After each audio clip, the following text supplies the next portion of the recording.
Hi there. First of all, I'd like to congratulate the Pune Literary Festival for another successful year. I'm Anita Murjani, and one of the things that's close to my heart, which I believe the world needs more of, is compassion. And also, to go with that, we need more empathy, sensitivity, and love. And of course, let's throw joy into that mix too. We're going through really strange times right now. And what I've noticed is that the messages that are coming at us, whether it's from mainstream media, social media, generally from the world at large, the messages seem to be very fear-based. And because we are now in this kind of fear-based state where people are worried and concerned, they're concerned about the pandemic and so on, what this does is it puts us in fight or flight, which actually makes us very divisive and angry sometimes towards our fellow human beings. Everybody is just doing their best. And that's why I wanted to remind people that what's missing right now is compassion, empathy, love for our fellow human beings. And so I make it my mission to keep spreading that and sharing that. I actually make it a point to not share fear-based messages at all. And because there's enough people doing it already. Even when people tell me that I need to be more realistic, this is real, it's okay. There's enough people doing it. I'm here to spread love and compassion and empathy. And I think that more of us should be doing that. And so this is my reminder for you to do that. And also, of course, this is a good time to spread and share joy and happiness. So thank you for listening and tuning in. And I wish you all the best. Love you guys. Bye.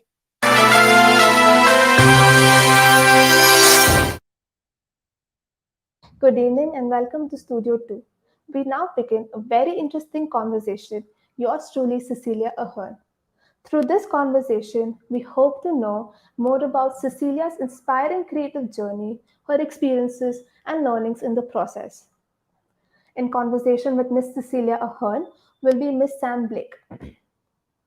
Sam Blake is a best-selling Irish crime writer. Her Cat Colony police procedural trilogy, including runaway bestseller Little Bones, was shortlisted for the Irish Crime Book of the Year 2016. Her first, Keep Your Eyes on Me, was released in January 2020 and shot straight to #1 in Ireland. The Dark Room was shortlisted for the Irish Crime Novel of the Year in 2021. Sam is also the founder of Murder One, Ireland's international crime writing festival. We will now watch a short video on our esteemed guest, Cecelia Ahern. Post that, Sam Blake can take the conversation forward. Cecelia Ahern is an Irish novelist known for her works like P.S. I Love You, Where Rainbows End, and If You Could See Me Now. Born in Dublin, Ahern has been published in nearly 50 countries and has sold over 25 million copies of her novels in 30 languages worldwide. Two of her books, P.S. I Love You and Love Rosie, have been adapted as major movies. Before starting her writing and producing career, Ahern obtained a degree in journalism and media communications from Griffith College, Dublin, but withdrew from a master's degree course to pursue writing. Cecilia's highly acclaimed collection of short stories, Roar, is now in development for Apple TV with many major production houses in Hollywood, along with Ahern's own Greenlight Go Productions. She has written a TV series and a feature film, the sequel to P.S. I Love You, titled Postscript. Her current novel is titled Freckles. Ahern and her books have won numerous awards, including the Irish Book Award for Popular Fiction for the year I Met You. Along with several published novels, she has contributed a number of short stories to various anthologies. Ahern also created and produced the ABC comedy Samantha Who. Cosmopolitan US honored her with the Fun Fearless Fiction Award 2007 for If You Could See Me Now. Irish Tetler awarded her Writer of the Year at the Woman of the Year Awards in 2009. Cecilia's fifth novel, Thanks for the Memories, was nominated for Most Popular Book in the British Book Awards 2008. Cecilia was voted Author of the Year in the UK Glamour Women of the Year Awards in 2008. We are extremely delighted to welcome Miss Cecelia Ahern at the Pune International Literary Festival 2021. Good morning, how are you? I'm great. That was so lovely. Thank you. Wasn't that a lovely introduction? I'm very impressed. It feels very, very the real thing now with a lovely video introduction. Out of my home and like I'm at a real literary festival. It was fantastic. Exactly, and you have the sparkles to match. That's perfect. The sparkles. Absolutely lovely and Christmassy. So we're delighted to be here. Thank you very much indeed for having us, Pune Literary Festival. We are going to be talking about Freckles, which is Cecilia's latest book. But first, I'd like to take you back to P.S. I Love You and how that incredible idea arrived. So you were doing your master's in journalism at the time and studying screenwriting and script writing. But take us back to having that first idea. Yeah, so I had just begun a master's in film production actually, and I was only in for about 2 days. So, this idea just took over. I mean, I wish I knew where it came from. It's the one question I'm asked more than anything else. Where did P.S. I Love You come from? And I don't know the moment. Like I don't know what the trigger was. But it had a lot to do with where I was in my life at the time. I was definitely in the same place as my character Holly, you know, in a very in-between place. I call it my quarter life crisis. So I was trying to figure out who I was and where I was going, and was also very fearful, and I wasn't in a great place.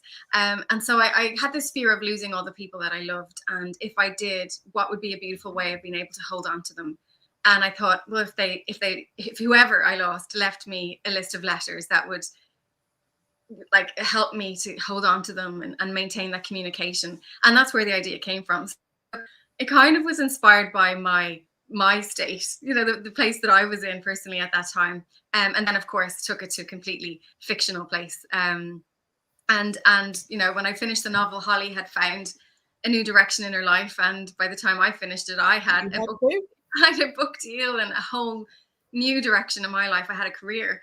And so it was a very special story that I think changed my life. I poured my heart and my soul into writing the story.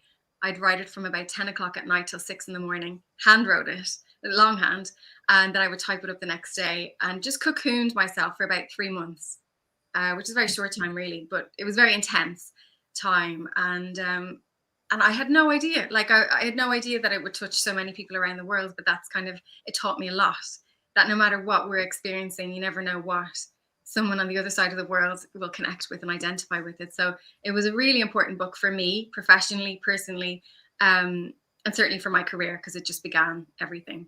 Blew everything up. I think that touching people is something that comes across so clearly. Whenever we do these interviews, we get so many comments about people who perhaps were in a similar place to you at the time, and it literally transformed you, and it's transformed them.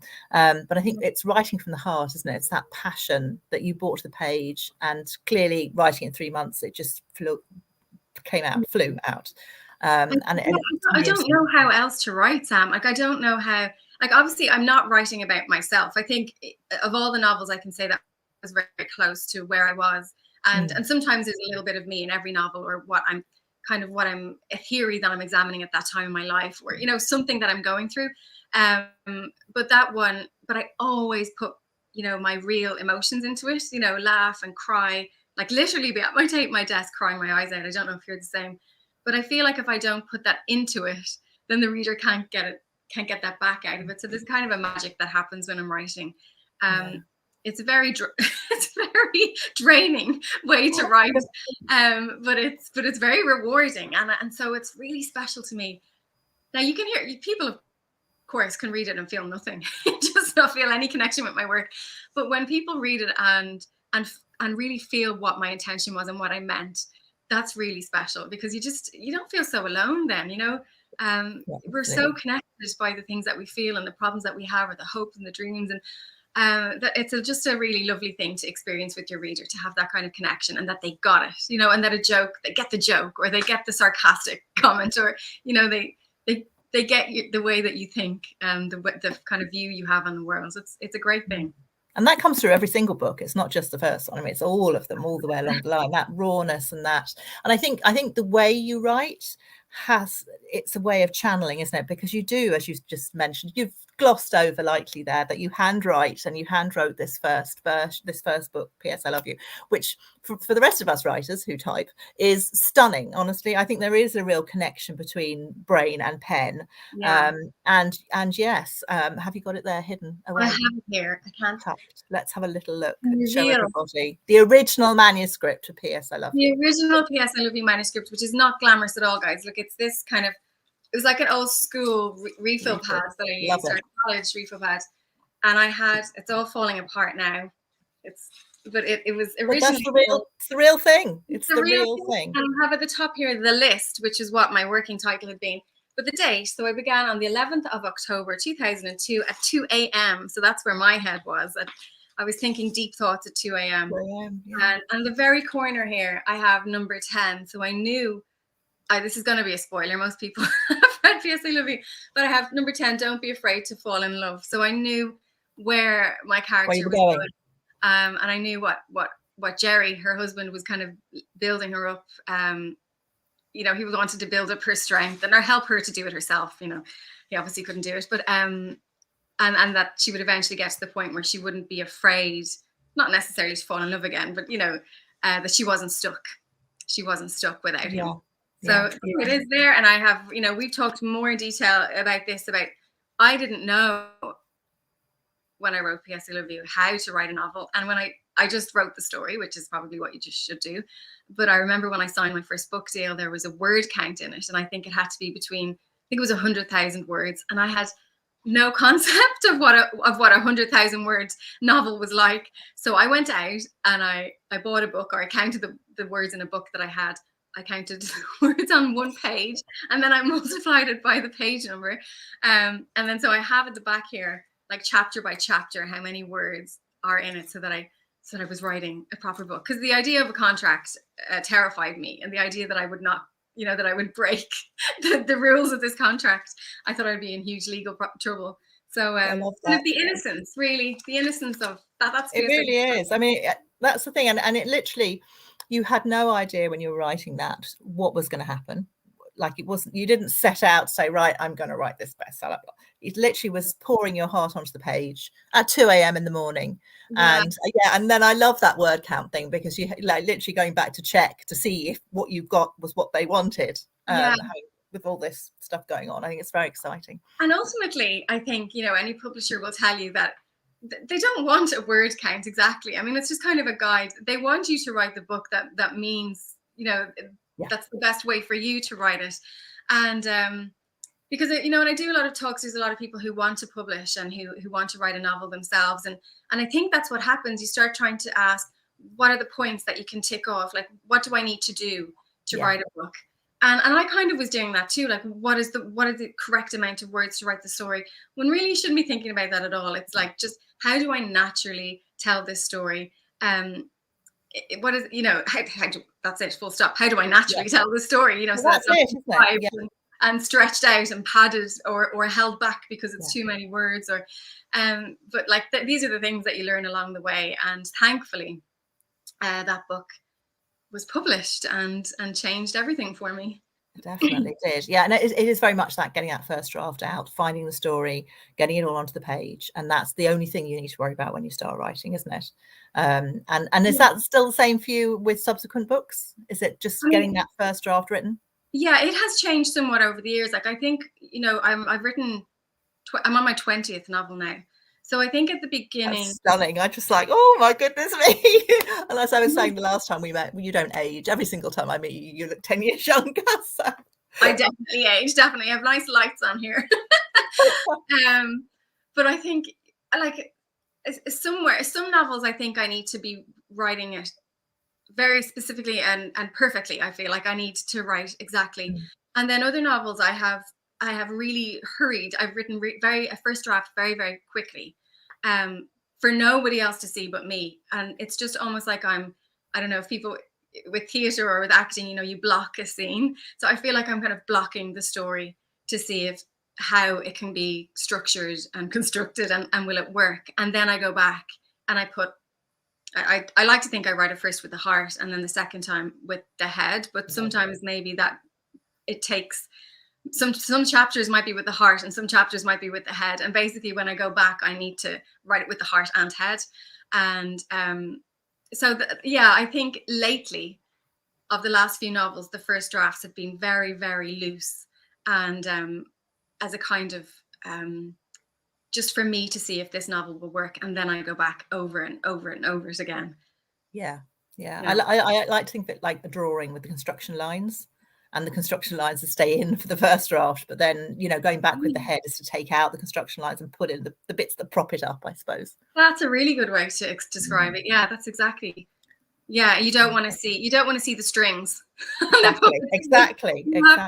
Get rid of all that. And I think sometimes I will bridge one part of the story to the next, and I realize, well, I didn't need that bridge. You can take that out. So yeah, it needs to be less robotic in the final read. So yeah, the edit is important. I think the further I've gone along, the more important I've taken the edit. And often, even when it's come down to like a copy edit, I've made some quite big changes. So whereas I think beforehand, in my early days, I thought the book was finished really at a copy edit. I mean, it probably should be. It should be, really. Your publishers must love you. But I have no fear now, actually, in just kind of going and changing things, not drastically, but I can see that there's still time before it goes to print. So I don't know if that's a good thing that's happened to me, but definitely maybe I've just relaxed a lot more, and I can see that the story can keep changing around. Yeah, it's staying true to the story, isn't it? It's because it percolates in your head. Once you've written it, it still takes time for it to develop and to be the best story it can be. So catching those changes, it's great that you have the opportunity to be able to do that. Definitely. Yeah, and also in early days, I think I would have got edit notes and jumped on them straight away. And it's important to sleep on them. Sometimes when an editor will send the notes, it's really, God, it can be awful. You think there's a massive amount of work to do, and then just simply sleeping on it, and then the next day you realize it's really not that bad. So, or thinking about just taking more time to think about things. I've learned that over the years, not to jump headfirst into it all the time and speedily get things out. Yeah.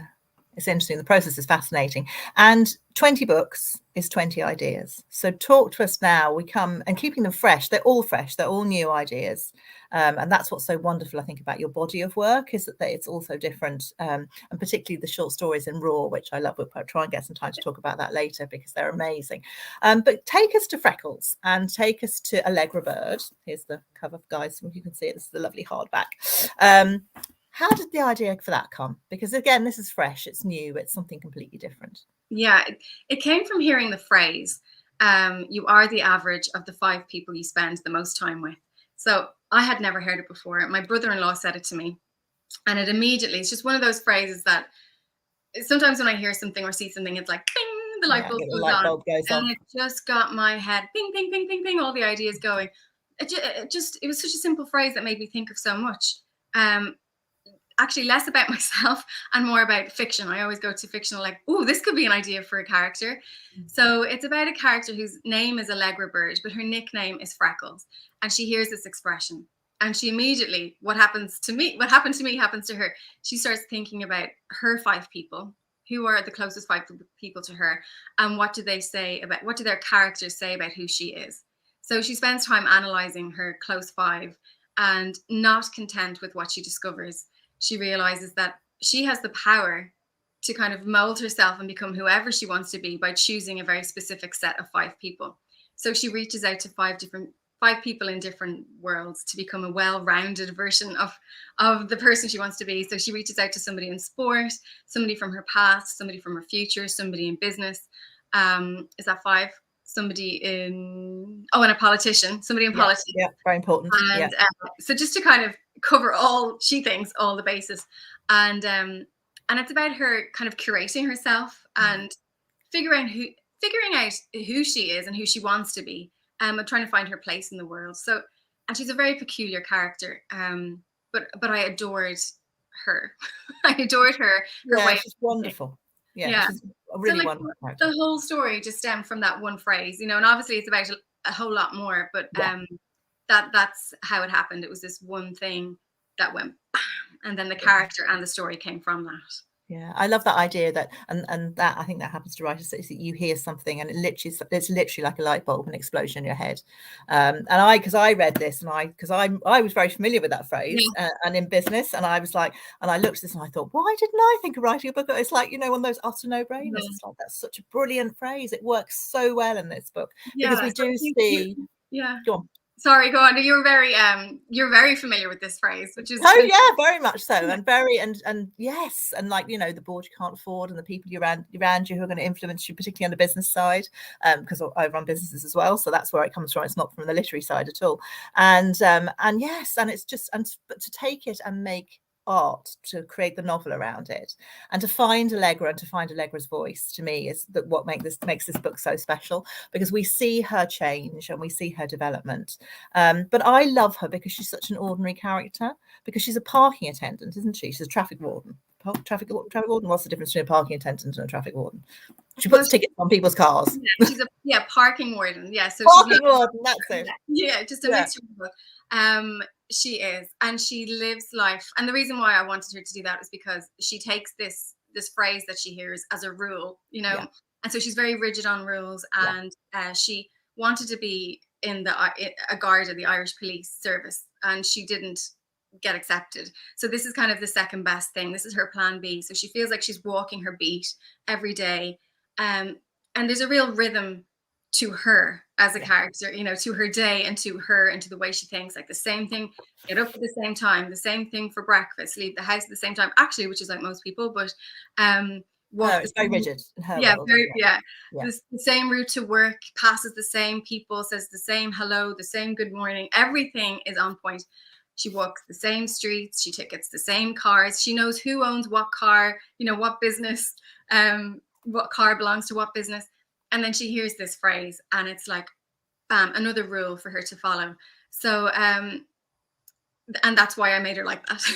But she's brilliant. No, she's lovely because she's very ordinary and she's very normal, and she has the rules, and they are so important. And that's part of creating a character, because the person she meets who tells her about this 5 people thing is a guy called Rooster, who is completely the opposite of her, who is really lives in this world of social media and drives I just love the yellow Lamborghini, because I love detail in a book. I think it really shows you so much about the character, and you can use it as an author to really summarize the character just in a few words. And a yellow Lamborghini is it's so Rooster. It's just a perfect match, isn't it? So tell us a little bit about him.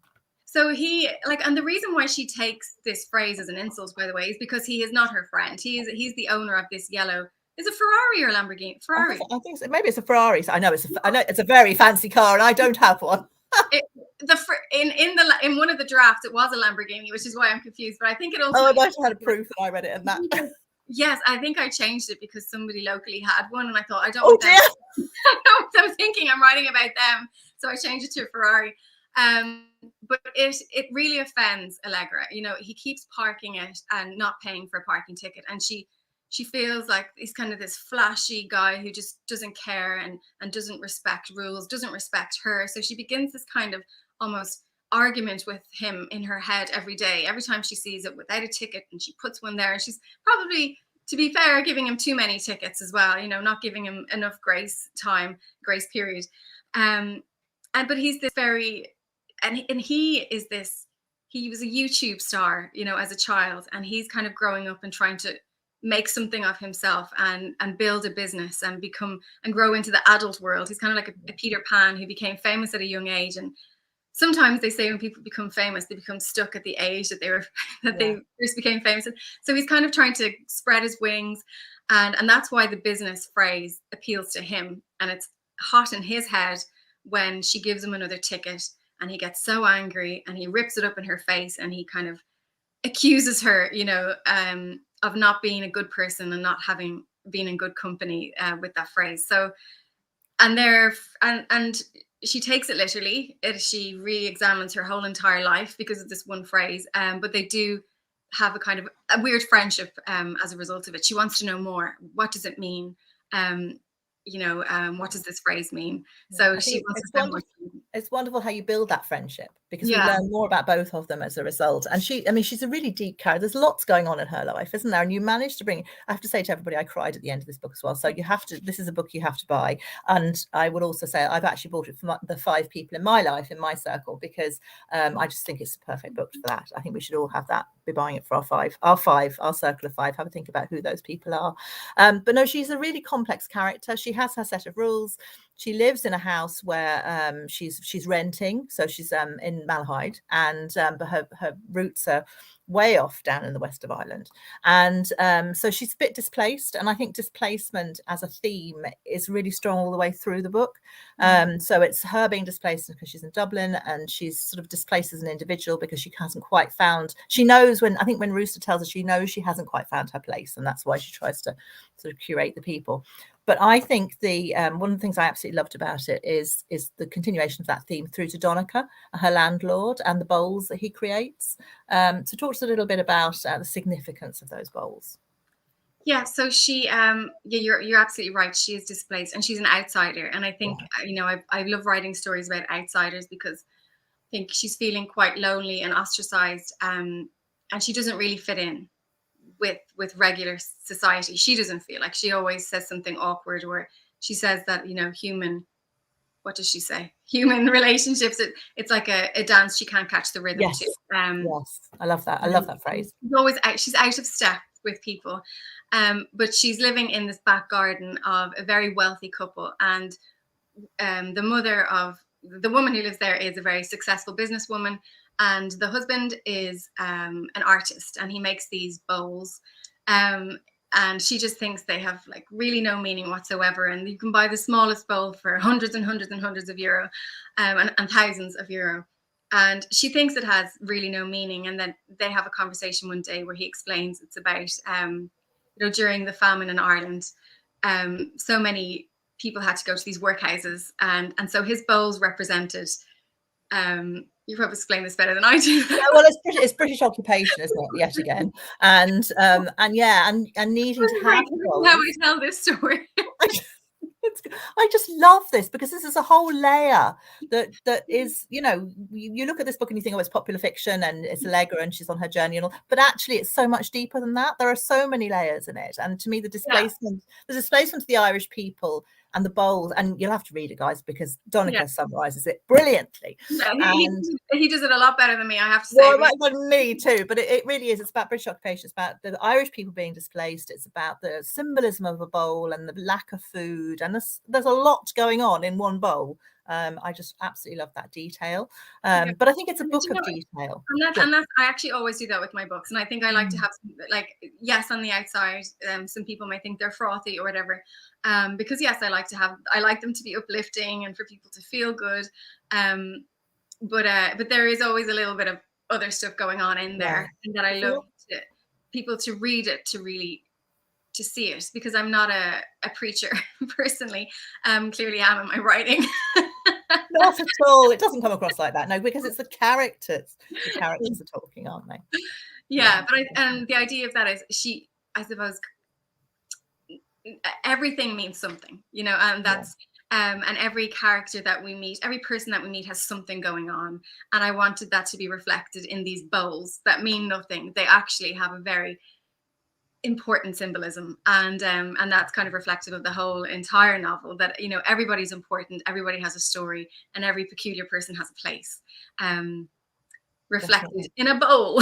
In a bowl, but it's beautiful. It's beautiful. And there's something lovely about, I love the roundness of it all and everything. It's just fabulous. But talking about that, yeah, everybody has a place and the symbolism. We open the book with a snail, don't Oh, we? we So do. Yes. tell us about the So, snail. 'Cause I yes, I'll remember tell you about the snail. Usually when I come up with my ideas, I always come up with the concept first. So the premise. And then I try to figure out what kind of character would find themselves in that position. But it's never really time for me to write until I hear the voice of the character. You know, as soon as I can hear them, Yeah. how do they sound? You know, are they cynical? Are they sarcastic? Are they positive? Are they like what tone of voice do they have? So I was kind of thinking about who would my Allegra be? Who would my Freckles be when I was outside bringing the bins out late at night at my the glamour of the international bestseller. And it was late at night and it was wet and I felt that crunch beneath my foot as I stepped on a snail, which I hate. I hate that feeling. And all of a sudden, like that light bulb moment, Allegra's voice came to me and I immediately ran, not for a pen and paper because I couldn't get one, but I got my phone and I immediately started typing in everything that kind of comes next because I'm going to read it for you if you're interested. Oh, yeah. Please do. Yeah, definitely. So this is the prologue to Freckles. And it's the moment I stepped on a snail and heard Freckles' voice. My sequins are stuck together. Hold on. I can't lift my arm. Wardrobe mishap. Wardrobe malfunction. Yeah. The crunch of a snail under my shoe in the darkness, the crack of the shell, the squish, the ooze. It hurts me at the back of my teeth, a shooting pain through a nerve in my gums. I can't pull my foot up fast enough. I can't rewind. The damage can't be undone. I've hit the squishy interior of the snail's sluggish insides, flattened and twisted them into the ground. I feel the mush on the sole of my shoe for the next few steps, carrying a crime scene on a slippery sole, death on my shoe, smeared guts, a twist and wipe rids me of it. It happens walking at night on rain-slicked ground when I can't see where I'm stepping and the snail can't see who's stepping. I've always felt bad for the snail, but now I know what it's like. Retribution, karma. I now know how it feels for my outer shell to be cracked, for my insides to feel exposed. He stepped on me. He walked with me for a few steps too, his soul slippy with my mush. I wonder if his soul is slippy with me too, if he felt the crack and ooze of me under his gaze as he spat his hate-filled words and then walked away. My shield taken with him for a few steps before he realized he was still carrying me. A twist of his shoe like extinguishing a cigarette, and I'm discarded. The remainders of me on the pathway, cracked and exposed and unprotected soft interior I've worked so hard to protect. A leakage of all the parts of me that were so well contained, feelings, thoughts, insecurities all oozing out, a silvery, slivery track of emotional entrails. I didn't see his foot coming, wonder if I took him by surprise too. Even though it may feel like it, this is not where it all ends. I'm not dead. I'm crushed and oozing, a smithereened Allegra bird. You can't fix the broken outer shell, but you can rebuild. Fantastic opening. That absolutely sucked me straight into the story. And it really, I love it when you read it because it really gives us a sense of your voice. And for anybody who is perhaps dipped in, who hasn't read one of your books before, in the very unlikely event, I think it gives you a really insight into the book because that is Allegra Bird, isn't it? That's where we start. And then you literally, we're building and we're finding out what her story is until we get to a very satisfying ending. Through her whole process. But I think it is about character, isn't it? And I think that's one of the things that's strong through all of your books is this sense of this amazing character who is multi-layered and has so much depth. And she really does start off quite broken, doesn't she? Yeah, she does start off broken. And I think she knows that things aren't right. When we meet her first, she's already on a kind of secret mission that isn't revealed until later in the book. So that when she hears that phrase from Rooster, you know, you are the average of the 5 people you spend the most time with. The reason why, I suppose, if you're sensitive about something and somebody says something, it's more powerful. It's like a knife, you know, it really hurts. So it's not like she was going about life just fine and she hears this thing and it turns her upside down. She was already a little bit topsy-turvy. So she has this beautiful connection with her dad. And he lives in the southwest of Ireland on an island, Valentia Island. And she has had to leave him behind to go on this kind of new mission in her life. and he's such a huge part of her. She looks like her mother who left her when she was a child, but she has the freckles of her father. So that's a really important link between her and him.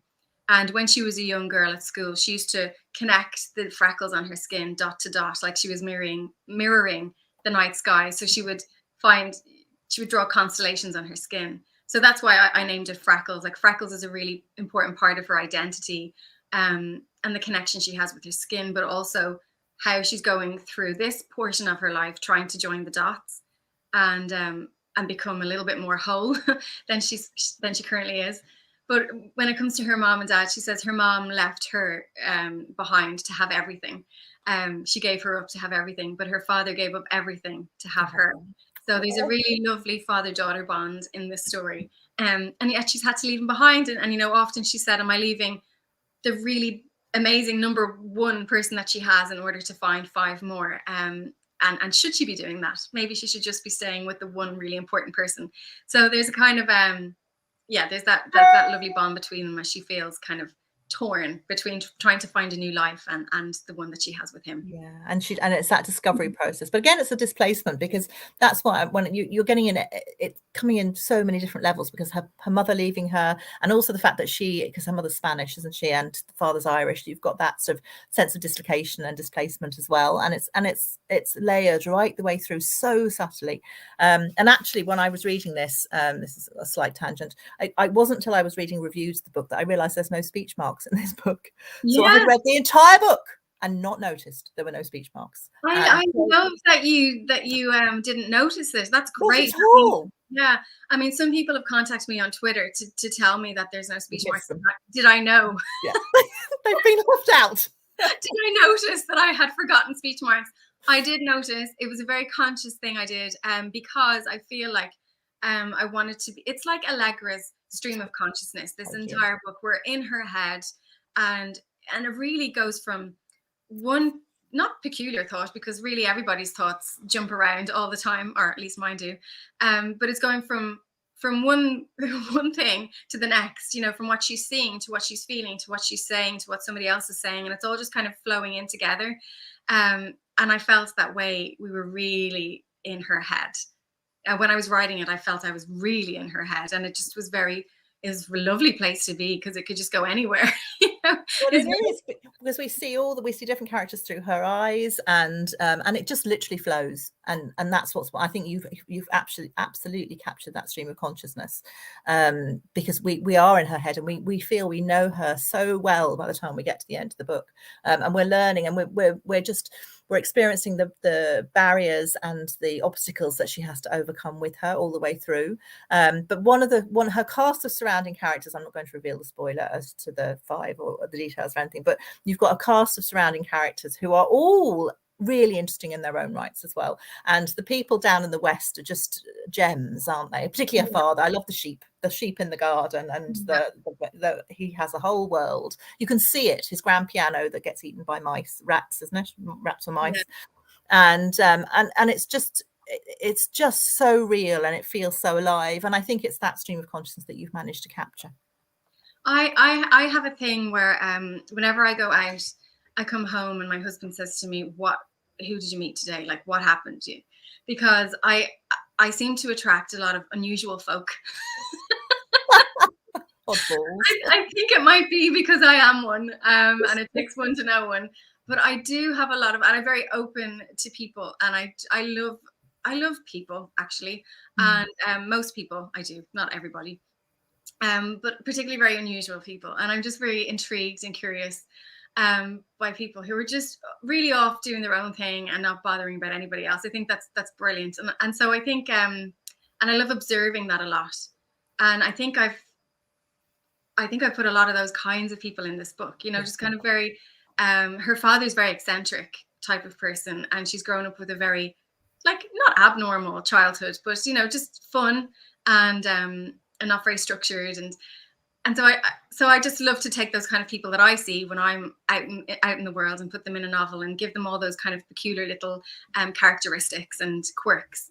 I think they've all got some quirks, and they all have. They're all really, but they're so clear as well. You can see them. So, but you're a great listener, aren't you? I think that's probably why you attract these people, because you listen to stories and well, you hear what they're saying. Like most authors, I think our number one on our job is to listen and observe. And observe is quite important, and then really listen to what people are saying, which doesn't happen a lot. There's a lot of people who love to, I'm talking a lot right now, but generally I don't talk a lot. I think I love to watch people who are listening also, because I think the person who's talking knows that people are watching them. It's kind of this performance the talker does, but the people who are listening around the table or wherever you are don't know people are looking at them, and they're the kind of people I watched, to see the reactions and to find the truth in the expressions that they make, or the the body language tells a lot, and I'm really, really, really into that. Just watching people's expressions and body movements and that kind of thing, and understanding a lot of what makes humans tick and the other language that we have, which is not spoken. And so putting all that into novels is just really, really important. It's what makes it jump off the page, because we feel like we're in the room with them, and we can see, it's that unspoken stuff, it's the body language, and you capture that. Are you like that as well as an author? Yeah, well, actually, I think it's just because we're all very nosy. But I spend a lot of time watching people and overhearing conversations and listening in, because I think that is where you learn, because it's people's interactions and the way they react. And for you, when you're writing, it's your characters' reactions to the other characters is what gives the story and makes it all so beautiful. And Allegra has a few sticky moments in this book. She has some real moments where you wait and see what's going to happen next. But I think it's that darkness and shade, and it's that light that's in life and is in her life, and that's why the ending is, for me, so satisfying and wonderful. Well, she's also great fun as well as a character. Brilliant. I'd say she's very rigid in her work life and everything, but kind of after hours she's quite fluid and surprising, actually. Yeah. But I think I find that a lot with people who are I suppose I shouldn't start listing off professions, but people who are very kind of rigid in life surprise me by being very, like judges, for example, can be very eccentric characters, or accountants, or yes, they have a wild side. I always find those people who are very kind of structured, kind of strict way in their work are kind of really wild when they go out and have. So Allegra's like that. She is a rule maker, but a rule follower, but also breaks a few too in her own free time. Yeah, she has some great fun with the alarm, doesn't she, in the house, and the fox. There's a whole load of stuff about the alarm and the fox and the police. Then we get back into her desire to be a police officer. She's a nude model. She sits for drawings for the extra cash, but she finds that even though she's the one sitting there naked and everyone's looking at her, she's learning more about the artists, about the way they're looking at her, and about the way they draw her. So I love that about her, because there's a lot of very unexpected things in this book, but you will find them. But they're beautiful because they blend and they flow, and she's a whole character. Because we talk a lot about three-dimensional characters when we're writing, and she really absolutely is one of the most three-dimensional characters I've ever read, because of all those elements, because of the unexpected and the expected, and the fact that she has to battle with things. And she has lovely relationships with people. The relationship she has with the woman who runs the art place is just gorgeous. I love that, and that's something that comes to pass, feeds into the ending as well, doesn't it? Very much so. I think that we often put people in boxes too much, and I've been doing a lot of interviews, and people say, "What kind of person are you?" And I always I'm like lots of different type. It depends what day you get me. I'm not like all over the place, but like it depends what life throws at me, and how I deal with it. And I think sometimes when you're writing or telling a story, it can become, you might have notes that are like, is this in keeping with her character? Well, actually people's characters change, or it's part of people's character to be up and down. I often think, a comedian could be hilariously funny, but are notoriously, can be quite down and dark and depressed. So you're not going to just write about a character that's one thing all the time. And that's very important in a novel. Obviously you want it to be consistent as a character, but to give them as much room to be a real human being as possible. So I think I haven't always done that in early books, and I'm learning that more as you go along, to stretch your character out in as many different directions as possible, because that's what we're like as human beings. Yeah, definitely. And I think that's absolutely the skill of the writer. And that is why, because you're developing as a writer, you're able to move from book to book to book to book to book. So this is, I love talking to you. We could talk all day, but we need to take some questions, I think, because you have an audience out there as well, much as we like to think that it's just us chatting. I know. So first one, a fan, there's a fan of all your writing. Now, how do you think one should keep putting one's all into writing when they suffer setbacks? So yeah, rejection is the most awful thing in this business, isn't it? It is, and I still get rejection. I've been moving from publisher to publisher in different countries, and sometimes they want certain novels, sometimes they don't. So it doesn't end when you're published. Yeah, I think you just have to personally believe in what you're doing, and I think it's very important to find. I have found that, like, all you need is one person somewhere to connect with what you're writing, and they become your champion and can convince a team of other people. So it's really about finding, first of all, doing the absolute best that you could possibly do, and then finding someone who hears you and who connects with you, and then can spread the word. But when it comes to writing, like, it's very easy to say, don't put yourself under pressure, because it sometimes can be very difficult. But just try and relax and know that the first, as we said earlier, that the first draft of what you write is not the final draft. Absolutely. We were talking about this before we came on air. Yeah. You can go over it and over and over it. You can try different things. If it doesn't work, you change it and do something else. It's like, it's don't put too much pressure on yourself to be right first time around. Things can keep changing. And then on the other side of that, don't keep changing things for other people. If they make suggestions that it could be better, if you're personally happy with it, then don't compromise your work. So I may sound like I have. That makes sense. That makes sense. But you need to change things for yourself. But take advice when it feels right, but not if you think you're compromising your work. Yeah, definitely. Just keep writing was the best advice I was ever given. That's the most important thing. Yeah. Just keep writing. Absolutely. Yeah.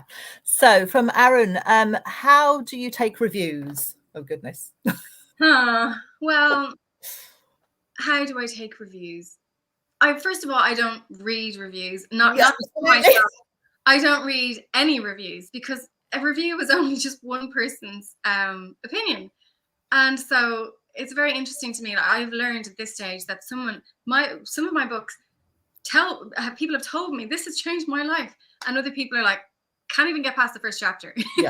Yeah. So it's either going to be the best book you've read or absolutely the worst book you've read. So I can't, like, obviously it's amazing when you get a good review, because it kind of feeds that little, it feeds your ego, and it makes you think, yay, I can do this. But then on the other side is something where people will be like, they'll give you one star on whatever because your book arrived ripped. Yes. So it's So you're being blamed for a bad delivery. So obviously, and that is the mentality I have, that it's lovely to take the good, but then if you're going to believe all the good, then you have to believe all the bad as well. Yeah, this is true. Yeah, I just read the good ones. But I think the thing is, it's more about the person who's reviewing it than it is about your book necessarily, because it's So, and you know what? I was going to say this in my last answer, but I stopped because I was talking too much. But when I talk about Allegra sitting naked while everyone else draws her, and she learns more about the people drawing her than they know about her, that's how I feel as an author. When I read reviews and things like that, or I get feedback from people, I'm learning more about them as a person than anything else. It's it's been interesting. I've spoken to some reviewers who said, I'm sorry, I was going through a bad moment in my life, or someone who was going through a divorce and read P.S. I Love You and just couldn't get the level of love that was in it. Yeah. So it really does also depend on what people's personal positions are. But I think that's how I take reviews. I go, oh, that person was going through something. Yeah, definitely. Very sensible. You have to hold that thought. And also that feeds into the whole rejection thing too, doesn't it? Because, you never know. You only need the one person that loves it on the day. And you do get people who aren't in the mood for reading whatever you're sending at the time. So. Yeah. And the other thing with rejections is they might not be rejecting because they don't like it. The reason could be they have something that's kind of similar. Yeah, loads of reasons. They've published something like that already and it didn't work, or they don't want to do it again. Like there are so many reasons. Like people who are rejecting your work could read it and legitimately love it, but they just can't publish for whatever reason, you know. And that's the way it goes. So true, so true. So another question here, there was one about success in a minute, which I'm going to come back to at the end if we get a chance, but adaptions mostly lose originality. How did you feel about the TV film adaptions of your books? I really loved them, but I have to say that I saw them as adaptions, and I got really excited about that. I wanted to see how somebody else was going to interpret my work. I've seen enough movies based on novels to know that things change. And so when I watched P.S. I Love You, I was happy that actually I was happy by the things that were similar, you know. And I think that there's some things were improved, you know. In my book, I thought, oh, I could have done that. That was a clever idea. So, but also they're two very different forms, so you know that things have to change. But you know, if someone was messing around with my book, then that would not be allowed to happen. But I see my book as my work, that's my thing, and then the film is somebody else's interpretation. And that's the way that I and like, it's just such an exciting thing being involved in, you know, when I sit down to watch a movie, or even if you're on set and you see the cast and the crew and the sets, and it's so exciting. I always see more positive in it than negative, I think. Definitely. And it introduces the story to a whole new audience that would never have perhaps picked up my book. So there's a lot of pluses in it. Yeah, definitely. That's the exciting bit. At new readers, isn't it? And taking it to new people. Now, so Sarah's asking, I don't know if you're allowed to tell us this, can we have an insight or a vague plot for your next novel? Do you have to kill us if you tell us? I don't think I'm allowed to say. You're not allowed to say anything. Top secret. Yeah, I don't think it's wonderful. We can say that. It's amazing. Actually, I'm going to say something I've never said before. I think it's the best thing I've ever written. Oh, yeah, I did really, and I wrote it. I wrote it during one of the lockdowns that we had, and it's kind of it's not written in chapters. It's written as a series of moments, and I think that's because in hindsight, it's because I was grabbing the moments that I had to write. So, you know, I would take a moment and I would write a moment, and so it's a book in a series of moments, and I'm just can I say? No, I can't say yes. No, don't say anything because you'll get into trouble. And then they'll shoot me and they won't ask me ever back again. So no, you're all right. It's me that's the problem. But I just finished the copy edit anyway, and it's going to be out next year. So it's very close to coming out. Nearly there. So you'll be seeing it soon, guys. But what is interesting there is that you're playing with form again. So you took speech marks out of Allegra and and Freckles, and you're playing with form. And I think that's fantastic because it's moving. You can feel it moving forwards all the time because we have to keep it fresh, don't we?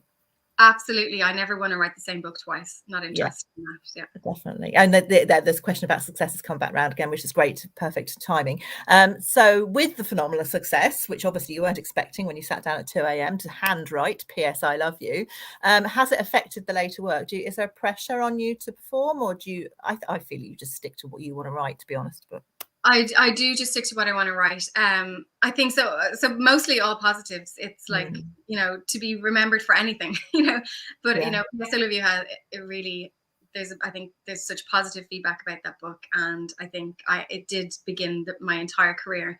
I would say the only negatives, really, if we're going to be digging into it, is because it's such a success, and I have written very different books that have come after that. It's difficult to, I think people think that I write romance if they've never read anything else. And I don't actually, I don't do that. I write all different kinds of stories, and so it can be confusing. I'm trying to find a readership that can accept me for all the different types of books that I read, instead of, you know, people going, oh, this isn't like that one, and throwing it away. So kind of set me up too good in a way. But I think, look, if anything, it's introduced me to like a really big audience, and it's given me the ability to be able to write, I think, whatever it is I feel and I desire, and that's good as well. But I just think it's what is the word? Maybe pigeonholed in a way. That's it. Maybe pigeonholed in a way that I'm the P.S. I Love You girl, but I'm not going to keep writing that story over and over again. No, exactly. It's going to be, and that impacts the reviews as well. So definitely. Amita's just saying it's so lovely to hear you, especially how you described the PS I Love You experience. I just find that, to me, when we first met and started talking, that had made the hair stand up on the back of my neck. The thought of you sitting there and writing at 2 a.m. and this story pouring out is incredible. And Sarah's saying that your books really touch us, and you're a beautiful writer. You absolutely are. I think I've love reading and finding out more. I think it's the depth as well is so important that you bring to the page, because they aren't just romances. They are multi-layered, and I think we've talked about that. And I think that's really what's so exciting about it. Definitely. I think the thread that links them all together is that I definitely write about someone who's going through a rough time, like struggling in one way or another. Displaced, definitely the word you've used. They're feeling very displaced in their life for every novel, and it's about trying to find their way, like just their way forward. It's trying to find hope again and trying to. And I think we're all, like, everybody is going through. That's what life is. I feel life throws challenges at us, and we have to summon up the strength and get through it. And then we go, phew, got over that one, and then we're toddling along in our life again, and then something else happens.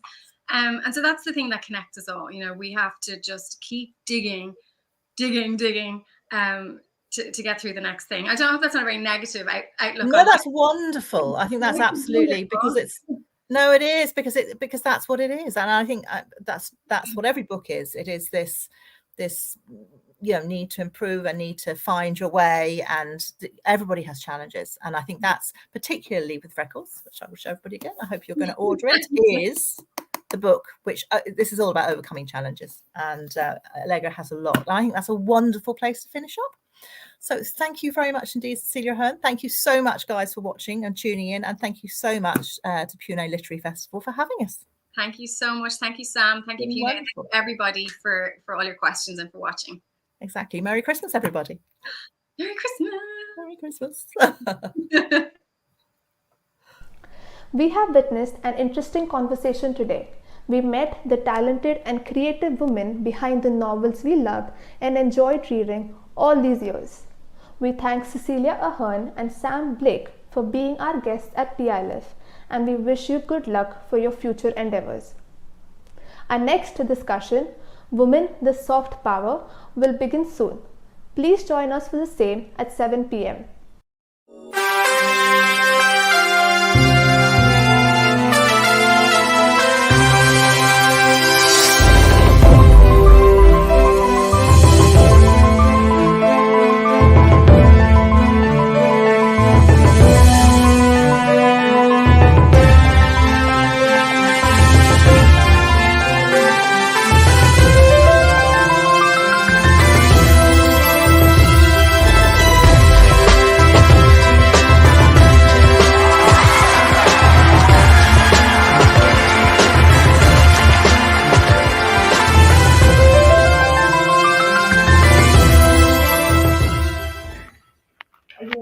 Yeah.